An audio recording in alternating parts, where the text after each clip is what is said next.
예, 요즘 신문 지면에 자꾸 AI라는 용어가 나와서 저는 조류독감 얘기하나 그렇게 생각했는데요.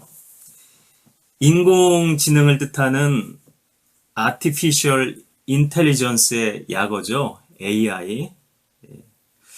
요즘 딥마인드라고 불리는 구글의 슈퍼컴퓨터하고 이세돌 구단 사이의 바둑 대결이 뜨거운 관심을 모으고 보이고 또 화제가 되고 있습니다. 결국 오늘도 대국이 벌어진다고 그러는데요.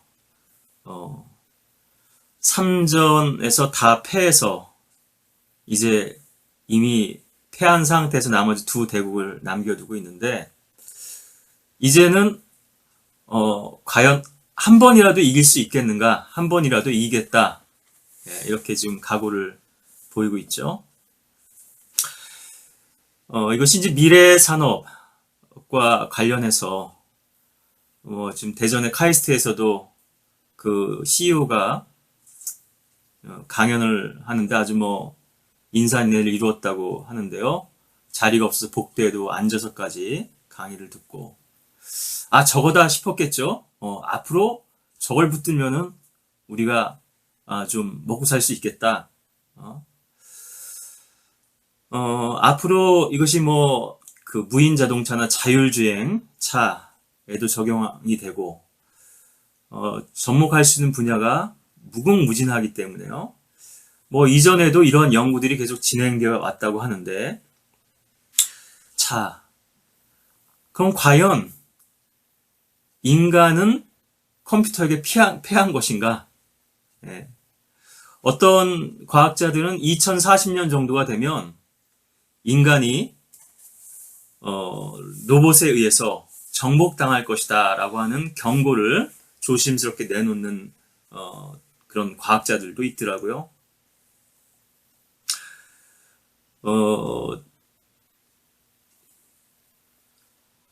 모든 결정은 인간이 내린다. CEO가 그렇게 구글 CEO가 그렇게 얘기를 했던데요. 그런데 인간은 참 사악한 존재죠. 얼마든지 악용할 소지도 있고요. 여러 가지 경각심도 불어일으키고 위기의식도 느끼고 어떻게 하면 이 기술을 잘 활용해서 우리 인류를 진보시키고 더 발전시킬 건가 하는 그런 관심도 있지만 우리가 이런 현안들을 얘기하는 것은요. 이 인공지능이라고 하는 지금 이 시점에서의 아주 중대한 사회 이슈에 대해서 우리가 지금 성경적인 논평을 하고자 하는 건데요. 그리스도인들은 분명한 관점을 지니고 있어야 됩니다. 성경을 바라보는 성경을 통해서 하나님께서 어떻게 세상을 바라보고 인간을 바라보시고 또 미래를 이끌어 가실 것인가 하는 그런 분명한 영적 우리가 그 식견을 갖추고 있어야 되는데요. 우린 성경의 예언을 통해서 앞으로 되어질 일들에 대한 확실한 사실들을 미리 기술된 역사로서 알고 있습니다. 그런 과정 속에서 오늘날 벌어지고 있는 이러한 일들이 과연 어떤 의미가 있는 것인지를 우리가 해석하고 그것을 그런 입장들을 견고히 유지하지 않으면 이 시대의 풍조에 우리가 쓸려갈 수도 있고 하나님께서 원하시는 입장이나 위치가 아니고 세상의 기준이나 세상의 그런 다수의 지배적인 그러한 견해에 이끌려서 우리도 하나님께서 기뻐하시지 않는 자리에 있을 수가 있는 것인데요. 결론적으로 말씀드리자면 좀 어떻게 보면 우스운 얘기일 수도 있을 텐데요. 쉽게 얘기해서요. 이 구글 컴퓨터는 1200대의 그런 그 중앙 처리 장치를 갖춘 그런 컴퓨터들이 네트워크로 연결돼서 그것이 지금 이 대국의 장에서 그 연산 처리를 하고 또 그 모든 경우의 수를 따져가지고 이미 기보로서 들어가 있는 입력되어 있는 정보와 또 한 달에 뭐 100회 정도의 그런 대국을 할 수 있다고 그러던가요? 제가 좀 정확한 수치는 신문상에서 여러 정보를 접하다 보니까 정확지 않습니다만은 계속 진화하고 발전한다 얘기죠. 그러니까 자기 학습 능력이 있다는 것이고 또 이것이 직관도 이제 사용하더라. 그래서 전혀 인간 그 프로 기사들이 두지 않는 그런 수들을 둬서 그것을 신의 한 수, 신수라고 해가지고요. 컴퓨터를 지금 거의 신격화하는 그런 지금 지경인데요. 결론적으로 말씀드렸어요. 그 컴퓨터의 네트워크만 차단하고, 그러니까 사실 1200대 1의 대결을 펼친 거죠. 예. 그리고 기계를 상대로 외로운 이제 싸움을 싸운 건데요. 인간은 감정의 동물이고요. 예. 기계는 그런 감정의 동요가 없죠.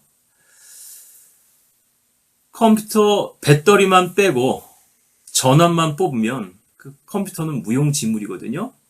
제가 이 말씀 왜 드리는가 하면 컴퓨터는 인간의 창조물입니다. 근데 컴퓨터의 능력이 월등해졌다고 해서 마치 그 컴퓨터를 만든 인간보다 훨씬 능가한다고 착각하는 이러한 지금 현상이 지금 생기게 되는 것인데요.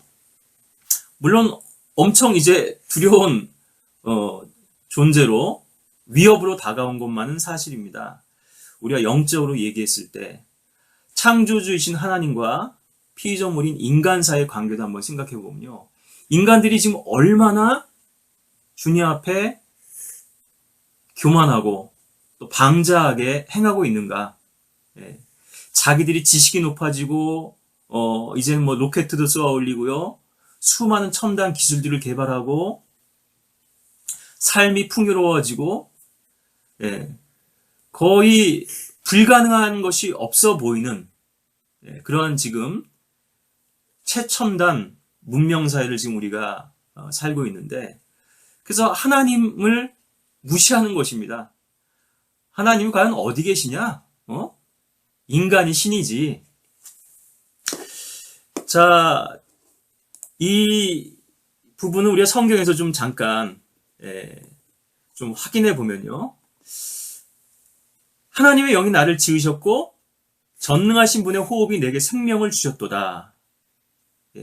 인간에게 생명을 부여해 주시고 호흡을 주신 분은 하나님이시죠.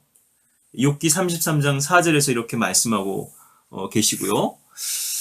34장 14절 15절에서도 만약 그분이 그의 마음을 인간에게 두신다면, 만약 그분이 그의 영과 호흡을 자신에게로 모으신다면 모든 육체는 함께 멸망하고 인간은 다시 흙으로 돌아갈 것이라.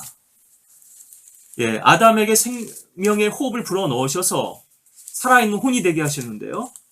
그 생명의 호흡을 다시 취해 가신다면 인간은 생명이 끊기게 되는 것이죠. 숨을 우리가 거둔다 그러죠. 그래서 혼이 떠나가게 되는데요. 우리가 창세기에서 보면은 라헬의 혼이 떠나가는 장면이 베논이라고 부르면서요. 내 슬픔의 아들 그러면서 자기 둘째 아들을 낳으면서 베냐민을 낳으면서 그렇게 숨을 거두고 혼이 떠나가는 장면이 나오죠. 시편 146편 3절 4절에서도요. 통치자들을 의지하지 말며 사람의 아들도 의지하지 말라. 그들에게는 어떠한 도움도 없도다. 그의 호흡이 나가버리면 그 사람은 그의 땅으로 돌아가리니 바로 그날에 그의 계획들은 사라지리로다. 그의 호흡이 나가버리면 그가 하던 모든 일들과 계획들은 다 허사가 되고 마는 것이죠. 그런데도 인간들은 마치 영원히 살 것처럼 자기에게는 아무런 일도 일어나지 않을 것처럼 그런 착각 속에서 살아가거든요. 인간들이 얼마나 어리석고 무지한지요. 예. 때로는 지각 없는 짐승처럼 동물적인 삶을 추구하거든요. 의식주가 가장 기본적인 인간의 필요 요건이죠. 요즘 뭐 삶이 풍요로워져서 그런지 모르지만요.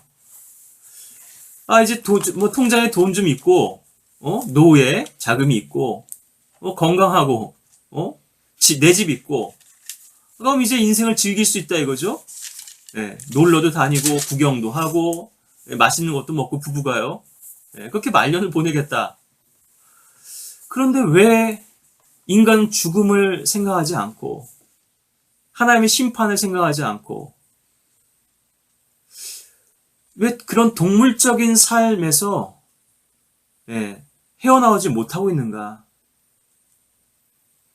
하나님께서 인간에게 혼을 주셨고요.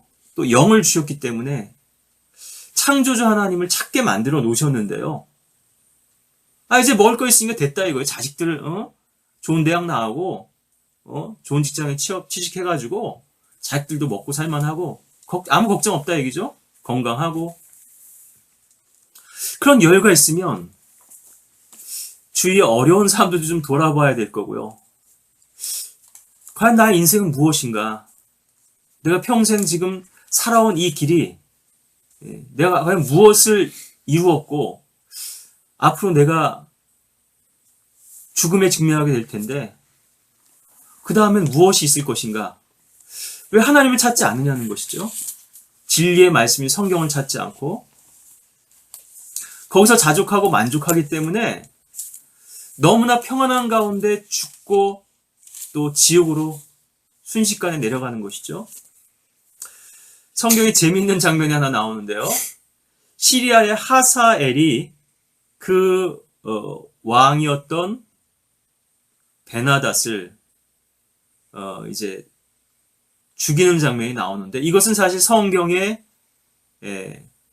하나님께서 선지자를 통해서 주신 예언을 통해서 그렇게 이루어진 것인데요. 왕을 세우고 또 패하시는 분도 주님이시고 왕국을 흥하게도 하시고 망하게도 하시는 분은 주님이신데 거기에는 이유가 있는 것이죠. 그 왕이 지은 어떤 악과 그 행위로 인해서 베나닷은 병에 걸려 있었는데 그 병에서는 나을 것이지만 그가 결국 죽게 될 것이다. 이런 암시를 통해서 선지자가 엘리사 선지자가 결국 이 사실을 이제 하사엘에게 알려주고 또 기름을 붓게 되는데요. 그래서 선지자가 슬퍼하죠. 그 하사엘이 결국은 또 이스라엘을 치는 그런 대적이 될 것이고 이스라엘을 심판하는 징계하는 하나님의 도구로 쓰일 것을 알기 때문에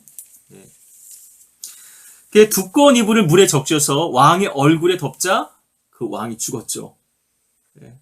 숨 못 쉬면 죽습니다. 인간. 물속에 들어가서 오래 버틸 수 없죠.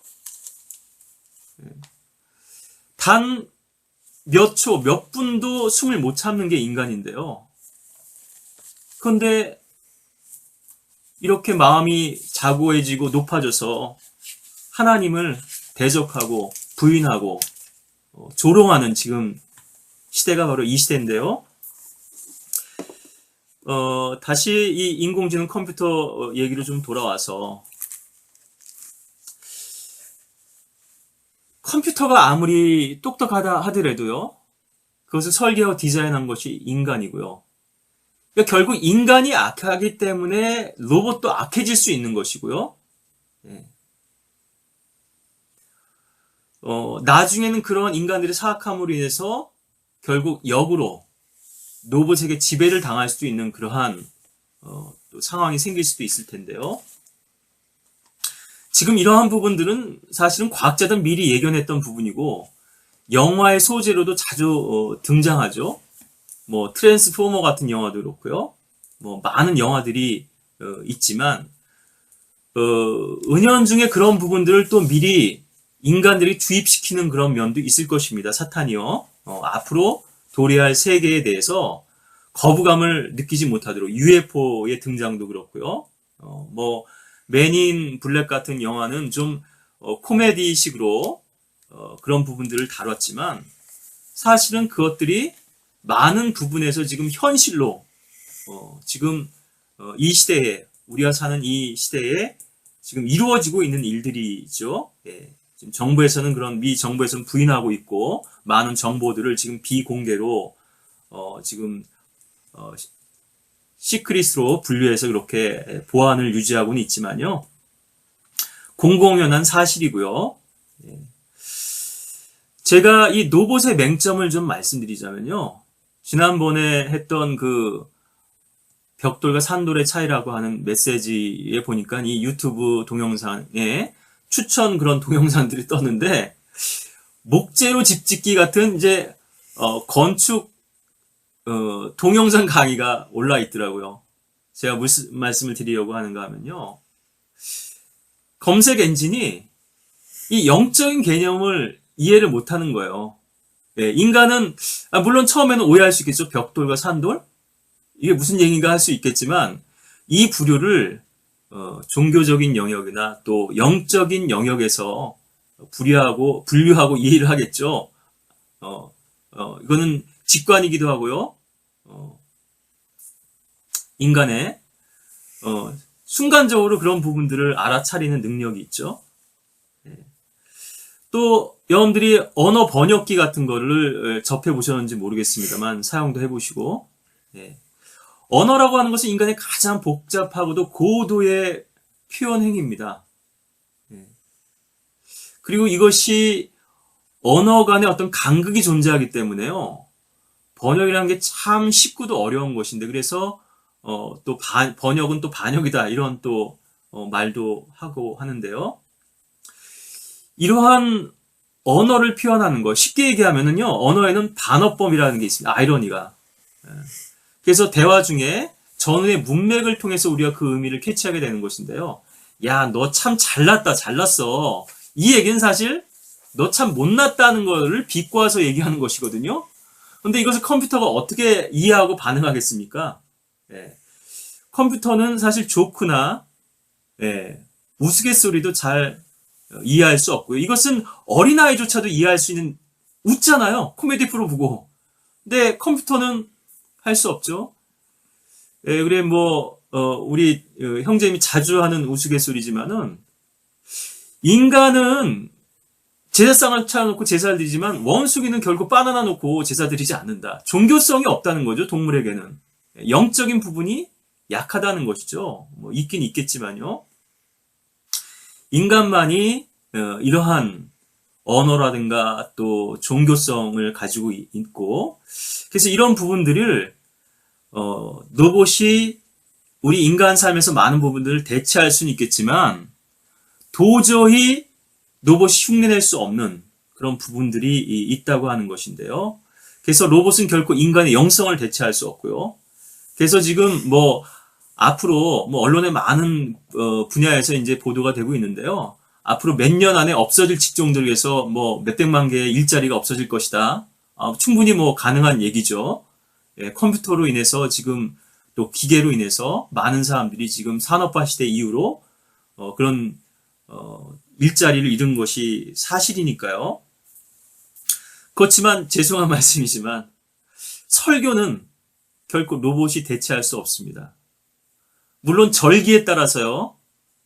교회력에 따라서 어떤 주제에 관한 설교를 데이터화해서 그것을 로봇이나 이제 그런 그렇게 음성을 이렇게 흉내내죠.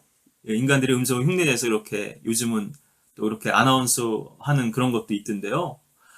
그렇게 할 수 있을지는 모르지만 결코 인간들 개개인의 필요라든가 영적 상태를 분별하고 주님과 교제해서 어떤 생명을 영적 생명과 양식을 내놓는 이런 부분들은 전혀 흉내낼 수 없는 것이죠. 만약에 형식적인 그런 교단교회 목사라면 위협을 받을지 모르겠지만요. 영적인 일들을 하는 하나님의 종들은 결코 이런 것들이 걱정거리가 안 되는 것이죠. 또 한 가지 더 말씀드리자면요. 하나님의 심판이라고 하는 것인데요. 이것은 그 어떤 슈퍼컴, 아무리 연산 능력이 뛰어나고 많은 정보 처리량을 가진 슈퍼컴이 있고 그것이 또 몇천 대가 연결되어 있다 하더라도요. 하나님의 심판을 대체할 수 없습니다. 하나님께서는 모든 것을 아시죠? 그래서 그분의 판결로 모든 것이 확정됩니다. 그리고 모든 것들이 또 증거로서 제시가 될 것이고요. 근데 여기는 너무나 많은 변수가 존재합니다. 계량화할 수 없고 규격화할 수 없고 상수화할 수 없는 너무나 많은 요소들이 존재하기 때문에요. 이거는 인간도 심판하는 게 불가능하고요. 지금 세상 법정에서는 어떤 인간들의 범죄 행위에 대해서는 심판하지만 그 심판조차도 왜곡되어 있죠. 편향되어 있습니다. 운동 경기, 스포츠 경기할 때 심판이 완벽하지 못하죠.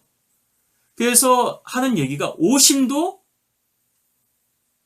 경기의 일부고 심판의 어떤 권위로서 받아들여야 된다.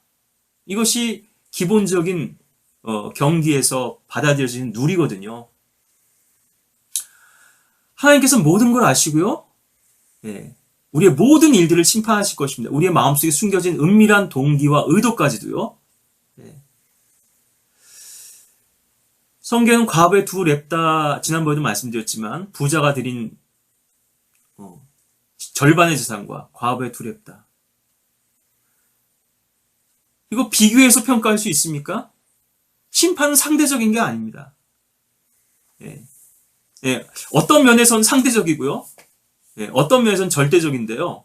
하나님이 절대 기준을 갖추고, 하나님께서는 절대적인 기준을 가지고 심판하시는 것이고, 인간들 개개인의 형편과 상황에 따라서 상대적인 또 평가도 하시는 것이죠. 이것이 두 개가 이제 복합되어 있는 것인데요. 겉으로 드러나는 외양으로 알 수 있는 것도 아니고요. 마음의 기쁨도 없이, 감사도 없이, 자원하는 마음도 없이 드리는 연보, 무가치하다는 것이죠. 하나님께서 보실 때는. 그래서 악인의 쟁기지든 죄라고 하셨고, 율법을 듣는 데서 그 귀를 돌이키는 자는 그 기도마저도 가증하다고 그러셨죠. 행위 자체가 중요한 것이 아니죠. 또 악인의 희생제는 가증한 것이라고 말씀하고 계십니다. 하나님이 이 모든 것을 판단하실 텐데요. 이것을 어떤 인간이, 그 어떤 컴퓨터가 대체할 수 있는가 하는 것입니다. 할 수 있는가 하는 것입니다. 자, 그래서 지금 이 오늘의 이 도전은요, 사실 인간들을 향한 도전이라기보다 인간들이 로봇을 이용해서, 컴퓨터를 이용해서 하나님께 향한 그러한 지금 도전을 하고 있는 것인데요. 쉽게 얘기하면 신의 영역에 도전을 하는 것입니다. 하나님께서 이런 것들을 아주 주의해서 보고 계신 것인데요. 일테면은 현대화된 바벨입니다. 바벨탑입니다. 하늘에까지 닿도록 우리가 이 탑을 건설하자. 우리 힘을 모으고 으쌰으쌰 해가지고 하나님께 지금 도전하는 것인데요. 이것이 몇 가지 분야가 있는데 이제 이 말은 결국 하나님의 심판의 때가 가까웠다고 하는 징조로서 우리가 읽어야 한다는 것입니다. 이제 마지막 때가 정말 다 됐다. 왜냐하면 인간들이 이 오만이 하나님의 신성에까지 침범하려고 하기 때문에 하나님의 영역에까지 하나님 지금 그냥 뒷짐 지고 계신 것이죠. 그래 너희들이 어디 한번 해봐라. 그렇지만 하나님께서 언제까지나 참고 계시지는 않을 것이고요. 이제 그 진노의 잔을 쏟아붓는 그 심판의 손을 펴서 심판을 행하시는 그때가 이제 다가오고 있다고 하는 것인데요. 이거는 이 종말 예언의 종말 시계는요. 우리 원자력 그런 그 시계 같은 것도 있더라고요. 그래서 11시 지금 57분이니 그것이 뒤로 당겨졌느니 좀 빨라졌느니 이런 얘기를 하는데요. 지금 북한이 핵실험함으로써 이것이 좀 더 빨라졌다 이런 얘기도 하고 그런 말들이 있는데 이거는 일테면 수학적으로 얘기하면요. 지수함수 곡선이고요. 그러니까 완만하게 증가했다가 급속도로 빨라지는 자원의 고갈도 그렇고요. 또 은행권에서 얘기하자면 이 복리의 계산이죠. 예. 그래서 배가 되는, 배로 증가되는 1원이 2원이 되고 2원이 4원이 되고 4원이 8원이 되고 우리는 그것이 처음에는 별거 아니라고 생각할 수 있습니다. 그렇지만 한 달 후가 되면 엄청난 금액이 되죠. 예. 30일 동안 계속 그것을 배로 증가시켜 보면 그게 지금 이 한 병 속에 벌레가 들어있는데 이 벌레는 1분에 배로 증가한단 말이에요. 일단 파리가 들어있는데 1분 후면 이 파리가 한 마리가 두 마리가 되고 두 마리가 네 마리가 되고 그래서 지금 이 병 속에 파리가 반 정도 차 있다면 이 병이 가득 차는 데는 얼마의 시간이 걸리겠는가? 이 지금 병 속에 파리가 가득 차는 데까지 만약에 1시간이 걸렸다. 그러면 우리의 좀 상식적인 오해는요. 이 절반이 또 채워지려면 1시간이 더 걸려겠네. 그렇게 생각할 수 있지만 사실은 1분이 지나면 이 병 속에 파리는 가득 차게 되는 것이죠. 지금 하나님의 심판은 그만큼 임박해 있다고 하는 것. 그래서 순식간에 망하리라는 것이죠. 하루아침에 망하고. 전혀 감지가 안 됩니다. 암의 특성이 그렇죠. 자각 증상이 없죠. 그런데 그것이 검진이 되고 나면 이미 늦은 거죠. 대부분의 경우는. 조기에 암을 진단하려고 이제 건강검진도 받고 하지만요. 그 몇 개월 사이에도 그 암이 그렇게 진전될 수가 있다고 하는 것입니다.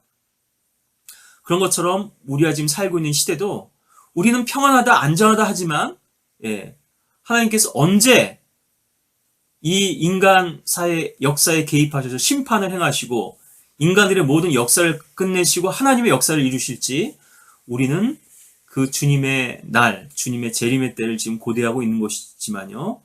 지금 이 되어지는 여러 가지 현상들을 볼 때 우리가 그것을 피부로 절감할 수 있다는 것인데요. 이것이 바로 깨어있는 성도가 감지하는 이 시대의 파수꾼이 되어야 할 성도들이 자각해야 될 부분이고 중요한 그러한 징후 중의 하나라고 하는 것을 오늘 이 인공지능이라고 하는 주제를 놓고 제가 말씀을 드리고 있는 것인데요. 그 중에 하나가 바로 우주 개발입니다. 하나님께서는 인간의 이 오염이 우주에까지 확대되는 것을 원치 않으세요. 지금은 기껏해야 이제 뭐 달나라 정도고요. 그리고 뭐 이제 그 뭐 탐사 위성을 뭐 태양계 너머로까지 지금 이렇게 또 보내고 하지만 인간이 직접 뭐 우주 정거장도 짓고 또 달에 뭐 어떤 기지도 건설하겠다. 이런 것들이 지금 구체적으로 진행되고 있거든요. 프로젝트가. 인간의 죄가 우주로 확산되는 것을 하나님께서는 가만히 묵과하지 않으실 것이고요.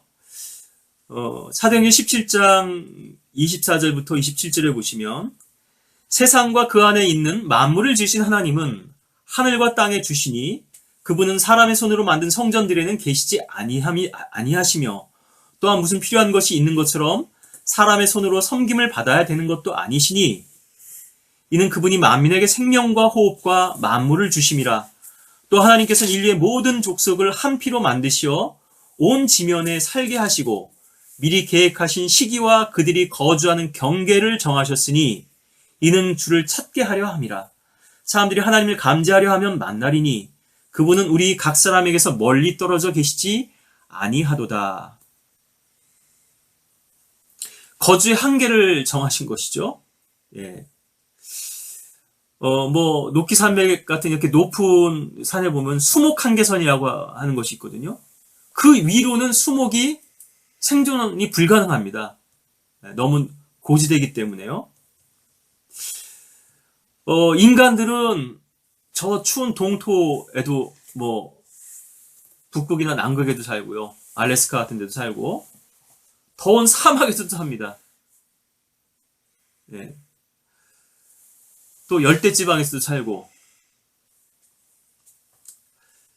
이 지구는 하나님께서 인간들에게 주신 거죠. 시편 115편 16절에 보시면 하늘 곧 하늘들까지도 주의 것이나 그가 땅을 사람의 자손들에게 주셨도다. 이 땅은 너희가 마음껏 다스리고 정복하라 그러셨죠. 아담에게도 그렇고 노아에게도 그렇고 인간에게 주신 것입니다. 근데 하늘을 침범하려고 하는 것이거든요. 뭐 비행기나 이 대기권에서 이렇게 인간들이 뭐 교통수단을 개발하는 것은 뭐 문제가 안 되겠지만요. 로봇을 개발해서 사실 북한의 지금 김정은도 사실 뭐 인공위성을 쏘아 올린다 그러고 뭐 로켓이라고 하지만 사실 미사일 개발하는 것이지만요. 계속해서 핵실험하는 부분도 마찬가지고요. 하나님의 지금 권위에 도전하는 것이거든요. 인간들 스스로 핵에 의해서 인류의 종말이 올 것이다 이렇게 격정하신 분들이 있는데 결코 그렇지 않습니다. 하나님은 인간들이 이 지구를 멸망시키도록 내버려두지 않으세요. 지금 과거 냉전 시대에도요. 미소 간에 그러한 일촉즉발의 위기 상황이 많이 있었고 뭐 핵 잠수함에서도 그랬고요. 만약 하나님께서 그것을 제한 장치를 푸시고 하신다면 얼마든지 그런 일들이 벌어지겠지만 하나님께서 그걸 막고 계시거든요. 하나님께서는 인간들에 대한 심판을 죄인들에 대한 심판을 인간의 손에 맡기지 않으실 것입니다. 그래서 그리스도인들은요. 이 지구가 핵으로 멸망할 것에 대해서 걱정하실 필요가 없어요. 물론 우리 구원받은 그리스도인들은 들림받을 것이고 그렇지 않다 하더라도 우리는 영원한 생명을 소유하고 있기 때문에 하늘나라에 낙원에 거하게 되겠지만요. 이런 걱정은 하나님의 능력을 모르고 성경을 모르는 사람들이 하는 걱정인 것입니다. 그래서 이런 우주 개발을 하나님께서 허락하시지 않는다고 하는 것이고요. 또 하나는 생명공학 분야인데요. 뭐 우리나라에서도 뭐 지금 그런 유전자 조작 또 논문 조작 때문에 많은 문제가 또 된 적이 있었죠. 그래서 인간을 복제하려고 하고 배아줄기 세포에서 배양해서 맞춤형 장기를 이식하려고 하고 지금 그런 것뿐 아니라 로봇과도 연관이 있지만 인공 장기죠. 인공 심장 이식해서 지금 그런 배터리를 달고 생명을 지금 더 유지하고 연장하는 사례들도 있고요. 자, 쉽게 얘기해서 그렇다면 만약에 히틀러도 같은 독재자도 다시 복제해낼 수 있는 게 아니냐 이런 걱정을 또 하시는 분들이 계신데요. 동일한 그러한 줄기세포에서 이를테면 똑같이 히틀러와 똑같은 외모를 가진 사람을 만들어냈다고 치더라도요. 인간의 혼이 생성되는 것은 그가 호흡을 할 때입니다. 그래서 살아있는 혼이 그러니까 인간에게 언제 혼이 부여되는지 이건 또 뭐 신학적으로나 의학적으로도 또 논란이 될 수 있겠습니다만은 생명이 있는 곳에 이제 육체에 피가 있는 곳에 이제 생명이 있다. 레위기 이렇게 말씀하시죠. 그래서 생후 몇 주부터 이제 피가 생성되더라. 이렇게 또 뭐 의학적으로는 얘기를 또 하고요. 하는데 우리가 그 뭐 정확한 시점을 이렇게 얘기하기는 어렵겠지만요. 이미 태아 단계에서 어머니의 이제 탯줄을 통해서 호흡을 하죠. 그래서 우리가 뭐 태교, 이게 동양적인 게 사실 어떻게 보면은 많이, 이제, 물론 나이로 치면은 태어나면서 이제 한 살 먹고 또 사회에서 만 나이를 따지는 이런 부분도 또 차이가 생기지만요. 그러니까 개념이나 시각에 많은 차이가 있죠. 생명을 바라보는 시각에. 태교하고 이런 부분도 나름대로는 또 일리가 있는 것이죠. 혼이 그때부터 다 이제 태아가 느낀다고 하는 것이죠. 어머니하고의 그런 유대 관계 속에서요. 그래서 히틀러와 똑같은 혼이 복제될 수는 없는 것입니다. 그래서 그런 것도 걱정하실 필요가 없고요. 이 생명을 창조하는 건 하나님의 고유의 권한이죠. 인간들이 껍데기는 하드웨어에는 그 틀은 똑같이 찍어낼 수 있어요. 뭐 요즘 뭐 미션 임파서블 같은 영화 보면은 뭐 그런 뭐 그 가면 같은 것도 만들어서 쓰고 그러죠. 사실 뭐 기술적으로 전혀 불가능한 얘기는 아닐 것 같은데요. 오늘날. 그래서 뭐 페이스 오프 뭐 이런 영화도 있고요. 영화니까 더 그런 것들이 소재가 됐겠습니다만 인간들의 이 상상력이 악하기 끝이 없죠. 창세기에 보시면은 인간들이 어려서부터 악하다고 말씀하시고 주님께서 그들이 처음부터 악했다고 말씀하십니다. 네. 인간들의 마음의 생각의 상상이 어려서부터 악하고 처음부터 악하기 때문에요. 계속 그러한 시도들을 하는 것인데요. 하나님을 부인하고 마치 자기들이 하나님이 된 것처럼. 그래서 특히 외과 의사들 보면요. 특히 심장과 의사, 심장 수술하는 의사들 보면요. 자기가 이것을 뭐죠? 이게 제가 그 도구 이름을 정확하게 모릅니다만 혈관사를 막죠. 수술 끝내고 그걸 풀죠. 네, 막혔던 혈관을 딱 풀고 혈액이 공급되고 심장이 펌프질을 하는 걸 보고서는 죽었던 사람을 살리잖아요. 네, 심장 이식 수술을 한단 말입니다. 그러니까 마치 자신이 신이 된 것처럼. 근데 정말 그 생명의 경외감을 느끼는 사람은 이거는 내가 마음대로 할 수 있는 게 아니구나. 의사 중에서도요. 그렇게 겸손해질 텐데요. 마치 자기가 하나님이 된 것처럼 내가 저 사람을 죽이고 살리는 권세를 가졌다. 인간이 그러니까 얼마나 이렇게 오만할 수 있는지. 그렇게 인간들이 인간 복제까지도 지금 시도하려고 하지만요. 충분히 은밀한 시도가 실험이 가능하겠죠. 그런 또 특별한 단체들이 지원을 받고 프리메이슨이라든가 이런 일루미나이티라든가 이런 또 음모설도 계속 제기가 되지만요. 충분히 가능한 얘기지만 하나님께서는 결국 그것을 허락지 않으시고 결코 그것이 생명의 복제가 될 수 없다는 것이죠. 그리고 잘 아시겠지만 이렇게 만들어진 것들은요. 일찍 죽죠. 오래 살지를 못합니다. 그것이 그런 결함을 또 자체로 가지고 있다는 것이고요. 또 한 가지 이 현상 중에 하나는 성적 문란입니다. 특히 태국이 지금 아주 극심하다 그러는데요. 우리가 소위 B인가요? 제가 잘 모르겠어요. 레즈비언, LGBT. 예, LGBT죠. 게이, 바이섹슈얼, 또 트랜스젠더 그래가지고 LGBT, 이게 아주 극심한 지금 문제가 되고 있죠. 성전환 수술도 하고요. 동성애도 하고, 레위기 18장에 보면은 이런 수관이라고 하죠. 짐승과 교접하는 이런 것도 지금 하나님께서 경계하고 계시고 근친상가 이런 거 다 또 동성애 돌로 쳐 죽이라고 그렇게 하고 계신데요. 이 당시는 신정 국가였으니까요. 어떤 미국 그 여자 가수는 제가 이름은 잘 기억이 안 나고 사실 저는 이름 기억하고 싶지 않습니다. 별로.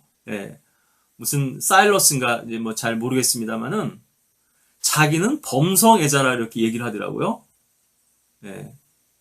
양성애자도 아니고 범성애자. 지금 어떻게 보면 창세기 6장의 상황인 것이죠. 외계의 존재들하고도 교접할 수 있는 인간들이 얼마든지. 저는 실제 그 가수가 그런 것들 염두에 두고 말했는지는 모르겠습니다만은 이 시대에 은밀하게 얼마든지 행해질 수 있는 일들이고요. 자, 이것이 하나님을 얼마나 진노케 하는 일들인가. 창세기 6장에서 인간들이 심판받고 멸망당할 수밖에 없었던 이유가 바로 이것이죠. 하나님의 아들들이 천사가 타락해서 인간의 딸들과 관계를 맺음으로써 이 씨를 혼잡게 한 것인데요. 우리가 좀 이따가 이제 성경 구절을 찾아서 이런 부분들을 더 좀 확인하고 그 단서들을 제가 좀 제시하려고는 합니다만, 오늘 이 주제에 대해서 깊이 있게 제가 또 말씀드리고자 하는 전개하려고 하는 그런 마음은 없습니다.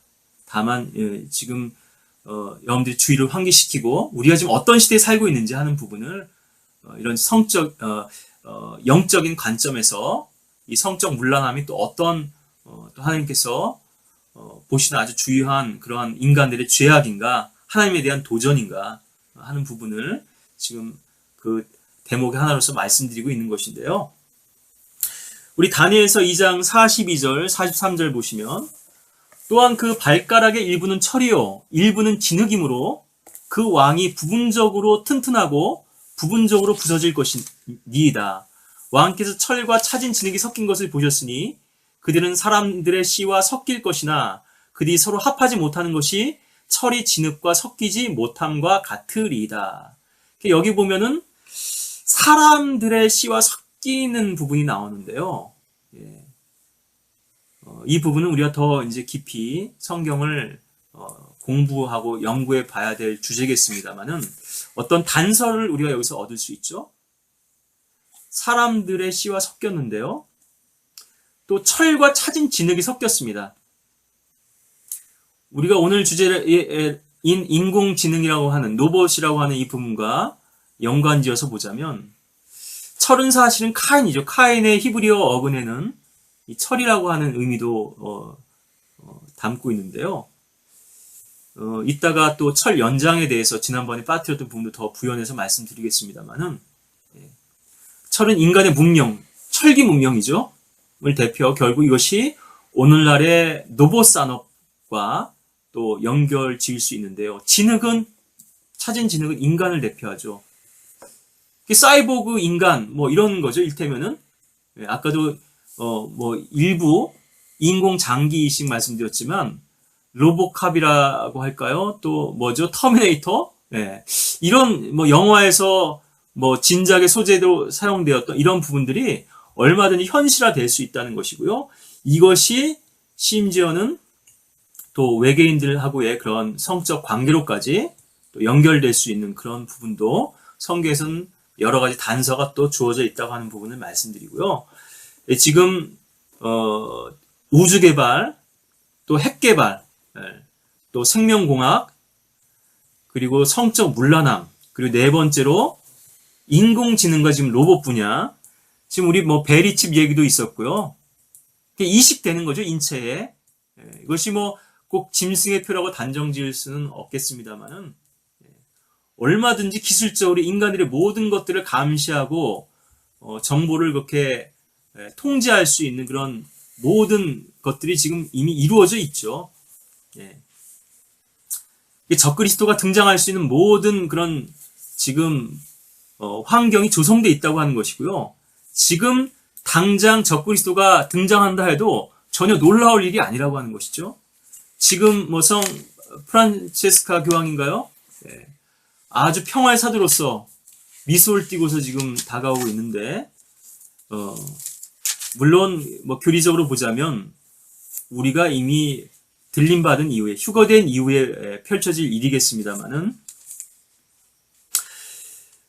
요한계시록 13장 14절 15절에 보시면 그가 짐승 앞에서 행할 권세를 받아 그 같은 기적들을 통하여 땅에 거하는 자들을 미혹하며 또 땅에 거하는 자들에게 말하기를 칼로 상처를 입었다가 살아난 그 짐승을 위하여 형상을 만들어야 한다고 하더라. 하늘에서 불도 내리고 죽은 자도 살리죠. 아주 대단한 권세를 가지고 있는 건데요. 또 그가 짐승의 형상에게 생명을 주는 권세를 받아 그 짐승의 형상으로 말도 하게 하고 그 짐승의 형상에게 경배하지 아니하는 자는 다 죽이도록 하니라. 여기 짐승의 형상이 나오는데요. 여기서 우리가 어떤 로봇의 그런 그림을 또 엿볼 수가 있죠. 말도 하게 하고 결국 그 짐승의 형상을 경배하도록 하는데요. 아까도 로봇의 지구 정복 충분히 가능한 얘기고 그 배후에는 그렇다면 적그리스도가 있을 것인데요. 이 로봇이라고 하는 부분, UFO도 그렇지만은 이 부분이 사실은 뭐 지금 흘러나오는 얘기로는 이미 미 정부와 이 그 UFO 대피 간의 협상이 이루어져서 첨단 이 과학 기술을 전수해주고 지금 51 구역이라고 하는 곳이 있죠. 제가 이런 부분들을 뭐 확정적으로 말씀드릴 수는 없겠지만 이미 공공연한 사실이기 때문에요. 제가 그 정보가 그 정보의 진위 여부를 떠나서 여러분들 이해를 돕기 위해서 말씀드리는 것입니다.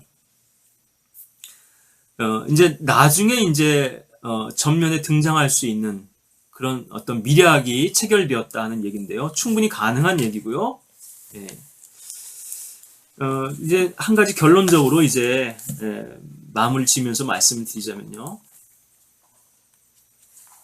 어떤 분들은 미래 사회가, 그러니까 예수님께서 재림하신 이후의 사회가 일테면은 하이테크 또 사이버그 사회가 될 것이라고 이렇게 예견하시는 분도 있습니다. 저는 좀 다른 견해를 취하고 있는데요. 뭐 이걸 가지고 논쟁하고 싶지는 않습니다. 성경 이제 요한계시록에 나오는 그런 예언들, 땅에서 올라가는 그런 초자연적인 짐승도 저는 그냥 초자연적인 짐승으로 이해합니다만 어떤 분들은 아마 그것이 이제 뭐 로켓포를 발사하고 하는 그런 어떤 뭐 헬기라든가 이런 뭐 또 첨단 무기를 성경 시대에는 그러한 것들이 없기 때문에 묘사한 것이 아니겠는가, 그렇게 또 설명하신 분들도 있는데요. 물론 그런 면도 있습니다. 그래서 이제 병거들이 빨리 달릴 것이라고 하는 구약 성경의 그런 예언들을 통해서 우리가 이 자동차 문명이라든가 이런 부분들 충분히 이제 접목시킬 수 있고 이렇게 연상할 수가 있죠. 예. 노스트라다무스의 예언도 사실은 그것을 문자적으로 풀이하는 사람은 없습니다. 그것을 어떤 비유적으로 이렇게 풀이를 하는데요. 미래 사회를 예언한 것을 오늘날 그래서 그것이 많이 노스트라다무스의 예언이 맞다. 사실 노스트라다무스의 예언이 대부분 부정적이거든요. 노스트라다무스의 예언에 귀를 기울일 수 있다면 왜 하나님의 경고와 심판에 대한 그런 예언의 말씀에는 인간들이 관심을 보이지 않는가? 예. 제가 어떤 제가 개인적으로 아는 사역자분 동영상 잠깐 듣다 보니까, 예, 실베스터 스텔론이 이제 그리스도를 영접했다 하는 이런 부분에서 미국에 있는 그리스도인들에게 이제 실베스터 스텔론의 이제 구원 고백이 이제 받아들여지고 있다는 얘기를 하면서, 그런데 실베스터 스텔론이 자신이 구원받았다는 사실을 얘기했는데 기독교 신문에서는 그것들을 다루는 데가 조금 있었지만 세상 언론에서는 그것을 전혀 다루지 않았다는 것이죠. 그래서 우스갯소리로, 예? 만약에 실베스터 스텔론이 나는 동성애자라고 커밍아웃 했다면 신문에 대문짝하게 실렸을 거다. 그런데 그리스도인이 됐다고 하니까 세상은 이런 일들에 관심이 없습니다. 영적인 일들에 관심이 없고요. 실베스터 스텔론이 진정 거듭났는지 그렇지 못했는지 저는 직접 그 고백을 듣지 못했고 전해드리는 얘기니까 판단하고 싶지는 않습니다만, 왜 하나님의 일들에 성경에 대해서 인간들은 관심이 없고 오히려 성경의 모순점, 오류만 지적하고 반박하는데, 성경을 비평하는 데만 평생을 보내고 있는 것인가? 심지어 신학교 교수라고 하는 사람들도요. 이것이 타락한 인간의 본성이죠. 그래서 앞으로의 사회가 저는 꼭 그런 하이테크 사이버그 사회가 되리라고만은 생각지는 않습니다만, 이것은 왜 그런가 하면요. 하나님은 창조주이시고요. 사탄은 창조주인 하나님을 모방하는 자입니다. 많은 부분을 모방하죠. 그러니까 하나님의 종들을 모방해서 기만의 일꾼들을, 또 하나님의 진리의 말씀을 알고 흉내내서 독보리를 심고요. 거짓 교리들이죠. 예, 하나님의 순수한 신부 대신에 사탄의 신부, 사탄의 회당, 또 사탄의 교회를 만들고 있고요. 모조품, 위조품을 만드는데 아주 능하죠. 모방꾼인데요. 그래서 우리가 이 진품과 위품을 구분할 수 있어야 되는데 많은 사람들이 이걸 전혀 구분하지 못하죠. 그래서 하나님의 생명을 흉내내는 것이 마귀 사탄의 일인데, 사탄은 창조를 할 수 없어요. 다른 거는 할 수 있을지 모르지만요. 사탄은 능한 자죠. 하나님께서는 이 창조의 권위에는 도전할 수 없도록, 아까도 이 생명공학 분야 말씀드렸지만요. 이런 부분들이 마귀가 주는 그런 영감에 의하지 않고는 이루어질 수 없습니다. 이런 상상들이요. 마귀에서 심어주는 거거든요. 인간의 생각 속에 하나님을 대적하도록. 그래서 우리가 발명을 하고 창의적인 그런 지혜들도 주님께서 주셔서 얻을 수도 있지만요. 그래서 인쇄술 같은 것도 성경을 보급하는 데 먼저 쓰였지만 그것이 변질되었다는 말씀을 드렸지만 성령께서 주신 영감인지 마귀가 주는 영감이고 제안인지를 우리가 알 수 없다면요. 그것은 어떤 방향 끌려가는지를 보면 알 수 있거든요. 주님을 높이는 방향인가 아니면 인간을 높이고 하나님을 부인하는, 부정하는 그런 방향이냐. 그리스도인들 과학자들 정신 차리셔야 될 텐데 자기가 지금 연구하는 분야가 과연 어떤 분야인가. 지금 뭐 창조과학자들이라고 하는 분들이 국내에도 있죠. 예. 하나님께 도전하는 것인지 하나님께 지금 순종하는 그런 길인지 만약 그걸 본인이 깨달았다면요. 자기의 학위 모든 그런 어떤 돈벌이 내려놓고 포기할 수 있어야 되거든요. 과연 이 시대에 그런 양심 있는 그리스도인 과학자들이 과연 얼마나 되고 정말 그렇게 깨어있는 성경을 알고 식견을 갖춘 과학자들이 얼마나 되는가. 사실 그 아이작 뉴턴인가요? 마뉴엘 법칙을 발견한 그 분이 다니엘서 주석을 쓴 게 있습니다. 과학자의 입장에서 또 성경도 아주 깊이 연구했거든요. 그런데 사실 그 시대로서는 상당히 진전된 연구였지만요. 성경 연구였지만 우리 뭐 다니엘서 주석 같은 경우는 특히 뭐 다니엘서도 비평가들에서 많이 공격받는 하나님의 말씀으로서 많이 훼손당하는 그런 책 중에 하나지만요. 뭐 로버트 앤더슨 경도 썼고 많은 분들이 다니엘서 주석을 쓰고 거기에 대해서 반박도 했지만 이 뉴턴 경은 이것을 과학자적인 측면에서 그래서 정보통신의 발달, 교통의 발달 이런 부분들을 많이 예견하고 있거든요. 앞으로. 예. 물론 거기에서 지금 우리 현실에서 봤을 때는 맞지 않는 잘못된 그런 예측도 많이 있었지만요. 하나의 말씀을 그렇게 진실되게 받아들였다는 면에서 우리가 많은 또 도전을 받을 만한데요. 오늘날 가는 과학자들이 그러한가 하는 의문을 지금 제가 드리는 것이고, 그래서 마귀의 이런 모방은 무엇이냐 하면은 생명체를 만들 수 없기 때문에요. 그래서 흉내내는데 이것이 인간 복제도 한 일환이겠습니다만, 그래서 마귀의 창조물은 이 하이테크 기술을 이용해서 유기체가 아니라 생명체가 아니라 생명체를 흉내내는 것이라 얘기죠. 지금 우리 첨단 과학기술의 발달도 바로 그런 면에서 우리가 이해할 수 있고요. 이것이 결국 웨어러블로 가는 것이죠. 무버블에서 이제는 그 이 통신수단이 모바일에서 웨어러블로 몸에 지닐 수 있고 이식될 수 있는 그런 이제 단계로 가게 될 텐데 이것은 결국 마귀가 그 방향으로 이제 추구하는 것을 지금 인용했던 요한계시록 13장 말씀처럼요. 이것이 로봇의 진화된 이제 형태가 될 수도 있고 아까 다니엘서 말씀처럼 철과 차진 진흙이 섞인 것 이런 것에서도 우리가 단서들을 얻을 수가 있는데 물론 반대의 시각도 또 어느 정도 설득력이 있을 수 있는 부분이 있습니다. 근데 저는 그렇게 본다고 하는 것이고요. 이게 뭐 요한계시록에서 하늘에서부터 내려온 새 예루살렘을 보시면은 이것이 꼭 우주 모선 같다. 거대한 우주 모선. 뭐 UFO 영화 같은 데 보면 가끔 등장하죠. 엄청나게 큰 우주 모선이 지구에 이제 접근해가지고 거기서부터 이제 많은 그런 비행선들이 이제 지구를 침공하는 이런 부정적인 것도 있고 또 긍정적으로 이렇게 UFO 외계의 존재를 또 묘사하는 그런 영화도 있지만요. 사실은 성경적으로 보자면 땅에서 올라오는 것이고요. 이런 모든 것이 지금 뭐 이런 부분들이 호기심을 자극하려고 말씀드린 것은 아니고 나중에라도 기회가 되면 이런 부분들 우리가 더 다룰 수 있을까 해서 단서만 좀 드리자면요. 버뮤다 삼각지대 같은 것도 그렇죠. 어떤 그 지하와 이 지상을 연계해주는 통로가 될 수도 있고 이것이 다 같은 위도상에 있다고 하는 것이거든요. 그것도 아주 주의해 볼 만하고 이것이 바로 코라의 모반으로 인해서 땅이 입을 벌려서 삼킨 그 지점하고도 일치되고 있다.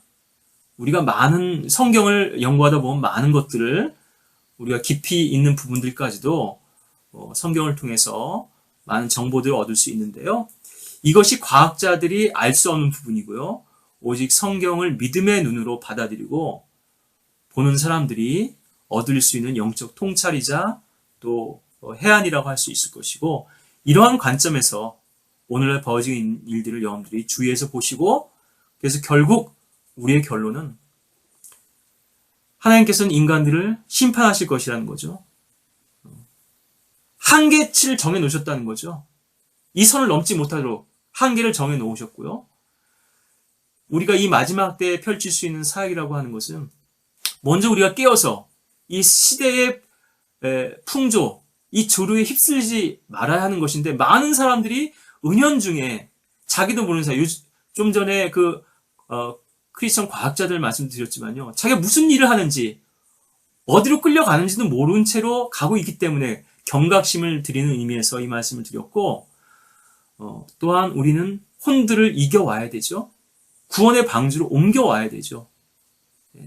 노아 프로젝트 이런 것도 있다고 하는 것을 제가 들었습니다. 그래서 핵 멸망에 대비해서 종자도 어디다 숨겨두고 식량도 두고, 또 인간의 표본들, 과학자, 지식층 계급, 노동자 계급을 해서 농업도 지구가 멸망하고 난 다음에 생존해 있다가 지구를 재건하려고 하는 이런 시도들까지도 미 정부에서는 하고 있다고 하는 것인데요. 재난과 최악의 경우를 대비하는 것은 필요하겠습니다만, 어떻게 보면은 우리가 성경적인 입장에서 봤을 때는 불필요한 일들인 것이죠. 하나님에 대한 믿음이 없기 때문에, 아까도 종말은 인간의 손에 의해서 오는 것이 아니고 핵탄두의 버튼을 누르는 그 인간의 손에서 오는 것이 아니고, 그러니까는 이것도 두 사람이 돌릴 수 있게 키도 있고 아주 여러 가지 안전장치를 해놨지만요. 지금 소련이 붕괴되면서 핵이 테러리스트들한테도 전해지고, 이 관리가 참 힘들게 됐기 때문에 많은 경계를 하고 있습니다만, 하나님께서 허락해 주시지 않는 한, 또 소형 핵도 있죠. 핵 배낭도 있고, 소규모 그런 핵폭발도 일어날 수 있는 것인데요. 인류의 재앙은 결코 그런 방식으로 오는 것이 아니고, 하나님께서 노아의 홍수를 내리실 때, 앞으로는 물론 불로 심판당하는 것이 맞죠. 그런데 땅에, 우리 그 말씀 마저 보고 마치면 좋겠습니다. 베드로후서 3장에 있는 말씀이요. 3장 10절인데요. 근데 좀 앞에서부터 보는 게 좀 이해하는데 도움이 될 것 같습니다. 하나님의 본성하고도 관련이 있고요. 8절부터 보겠습니다. 사랑하는 자들아, 주께는 하루가 천년 같고 천년이 하루 같은 이 한 가지를 잊지 말라. 주의 약속 어떤 사람들이 더디다고 생각하는 것 같이 더딘 것이 아니라 오직 우리에 대하여 오래 참으시어 아무도 멸망하지 않고 다 회개에 이르게 하려 하심이라. 하나님께 오래 참고 기다려주시는 것은 바로 우리의 구원을 위한 것이죠. 근데 그것이 한계치에 지금 달해 있다는 것이고요. 그러나 주의 날이 밤에 도둑같이 오리니, 아까도 지수함수 곡선 말씀드렸죠. 순식간에, 예기치 않은 때, 그날에는 하늘들이 굉장한 소리를 내며 사라지고 하늘이 사라지는 겁니다. 지구에 국한된 게 우주적인 것이죠. 우주의 구성 요소들이 맹렬한 불로 녹아내리며 땅과 그 안에 있는 일들이 타버릴 것이라. 이것을 우주선에 가서 아니면 달나라에 가서 피할 수 있습니까? 이런 재앙을, 하나님 심판을? 땅속에 숨어 들어가서 피할 수 있을까요? 그때 이 모든 것이 녹아지니 너희가 모든 거룩한 행실과 경건에 있어 어떠한 사람들이 되어야 하겠느냐. 하나님의 날이 오기를 고대하고 열망하라. 그때는 하늘들이 불에 타서 녹아버리고 우주의 구성 요소들도 맹렬한 불에 녹아질 것이나 우리는 그의 약속대로 의가 거하는 새 하늘들과 새 땅을 기다리는도다. 우린 주님의 구원을 기다리는 사람들이지 지구의 멸망을 조바심치면서 걱정하는 사람들이 아닙니다. 그런 하나님의 구원의 보장 안에 우리가 있기 때문에요. 그 무엇도 그리스도의 상에서 우리 뛰어놀 수 없기 때문에 그 평안 가운데서 우리 오늘도 호흡하고 살며 주님과 교제하고 동행하고 또 평온한 가운데서 우리가 생활하면서 복음을 전할 수 있기를 바라는 마음에서 위정자들을 위해서도 권세자들을 위해서도 기도하는 것이고요. 또 이 세상이 좀 더 악해지지 않도록 그런 노력 자체가 뭐 필요 없다는 말씀은 아니고요. 예. 그렇지만 우리가 거스를 수 없죠. 그 범람하는 죄악의 홍수를 우리 그리스도인들이 그런 것들을 거스를 수 없습니다. 그렇다고 뭐 우리가 뭐 사회 정화 운동이라는 캠페인 일테면 그런 뭐 학교에서 창조를 가리키고 낙태를 반대하고 뭐 미국 지금 대선에서 그것이 지금 켄터키주에서는 아주 주요한 이슈가 되는데요. 낙태 반대가 기독교 보수주의자들하고요. 트럼프를 그걸 가지고 그런 지금 반대하고 있는 것인데 공화당 내부에서요. 그것이 또 잘못하면 하나님의 뜻에 반하는 일이 될 수도 있다는 것을 제가 조심스럽게 말씀을 드립니다. 그래서 어떻게 보면 어리석은 일을 하는 것이 될 수도 있고요. 우리가 그리스도인들이 신앙 양심을 지키고 간증을 남기는 삶은 좋지만 사회운동을 하고 또 어떤 이런 세상을 더 나은 곳으로 만들려고 하는 이런 시도들이 자칫 잘못된 방향으로 흐를 수 있다는 것을 좀 경계를 드리면서 우리가 기도하는 것은 어떻게든지 죄인들을 구원하고 잃어버린 혼들을 구원의 방주로 인도해서 그리스도께로 인도해서 생명의 주께로 인도해서 그들이 변화된 삶, 거듭난 삶을 살 수 있게 하는 것, 새 생명을 얻게 하는가 여기에만 오직 관심이 있다고 하는 것. 그래서 깨어서 파수꾼처럼 적들이 어떻게 교회에 잠입하려고 하고 침입하려고 하고 지금 그 월식인가요? 최근에도 또 우주의 그런 또 중요한 천문 현상도 있었습니다만은 일식인가 보네요. 교회를 잠식하는 것이죠, 세상이. 먹어버리는 것입니다. 그것이 교리적인 부분도 있지만요. 문화로 침투하는 것이거든요. 음악으로 침투하고 드라마로 침투하고 여러 가지 방식으로 은연중에 가랑비에 옷 젖는지 이슬비에 옷 젖는지 모른다는 말처럼요. 우리도 모르는 사이에 은연중에 교회 안에 지금 일테면 꿀벌이 자기는 꿀을 모으려고 꽃가루를 이렇게 지금 먹지만요. 자기도 모르는 사이에 몸에 꽃가루를 묻히고 다니면서 그렇게 꽃가루 바지를 하고 수분이 되는 것이죠. 우리도 모르는 사이에 세상에 그런 그 먼지나 찌꺼기들이 교회 안에 유입되고 나의 삶 가운데 유입되고 있지는 않은가 우리가 경계해야 되는 그 중에 하나가 바로 이런 과학적이거나 오늘날 여러 가지 정보 또 우리가 아무렇지도 않게 이렇게 생각하는 이러한 매스컴이나 언론에서 보도되는 이러한 사실들 또한 우리가 분별하지 않고 영적인 안목과 그런 분명한 관점 없이 이런 부분들을 무작위로 또 무방비 상태로 취한다면 우리의 신앙을 흔들어 놓는 그러한 또 큰 위협이 될 수 있다는 부분을 또 오늘 결론적으로 말씀드리면서 오늘 이 설교라기보다는 성경적 논평일 텐데요. 이 말씀을 또 마쳤으면 합니다.